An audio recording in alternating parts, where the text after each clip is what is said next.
Good day. My name is Maria Kondzielska and this is Pill on Daily Culture. We have with us in the studio Agnieszka Kolek, the curator of the Center for Contemporary Art in Warsaw, but also an artist yourself and a co-founder of a very interesting project called the Passion for Freedom Art Festival in London. Madam, again, thank you for coming to us. Thank you for having me. And I'm interested in this art festival, which you are a co-founder.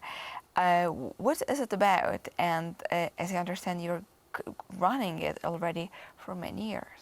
Yes, so Passion for Freedom, it's an art festival that goes back to 2009.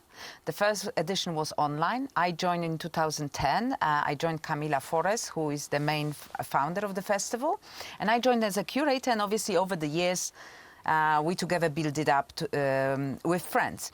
It's a completely independent organization.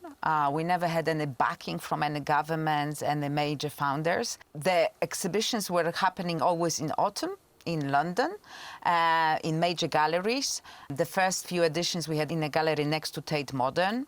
Then from South Bank we moved to the heart of London, and in 2015 we had the exhibition at the Mall Galleries towards the Buckingham Palace, and in 2018 the exhibition moved next to Trafalgar Square in two galleries nearby, because by then we had more works to show.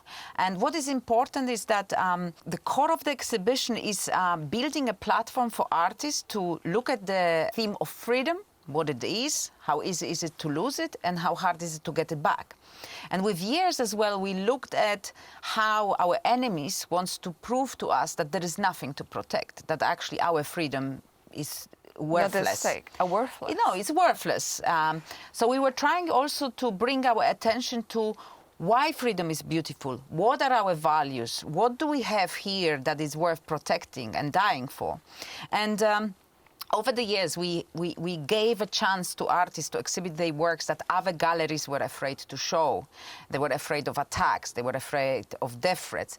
We gave a platform to artists that they had to create in hiding back in the countries where they come from. Because what is important is that the festival has been international. So artists were sending works from Mexico, from China, from Iran, Pakistan, from Europe, where also there are subjects that are not well seen to be discussed in art galleries, art spaces. So, so we focus on visual art in all forms: sculpture, video, performance, painting. But also we had a film section, and with years we started to recommend books and journalists, brave journalists, and books that were touching upon freedom, whether it was about women's rights, whether it was about why dictators and movements like Islamic Jihad, they have no sense of humor. Why they kill comedians, why they kill people that laugh at them, why they take themselves so seriously. So we also showed that.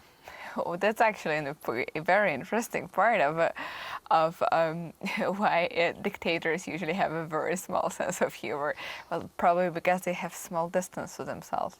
Yeah, and probably their ego is very delicate, and they know that if people start laughing at them, they're not going to be so afraid, because they will know they're going to die one day. Might be the case. I'm not sure if Putin is currently having any special comedian or a jester at this play.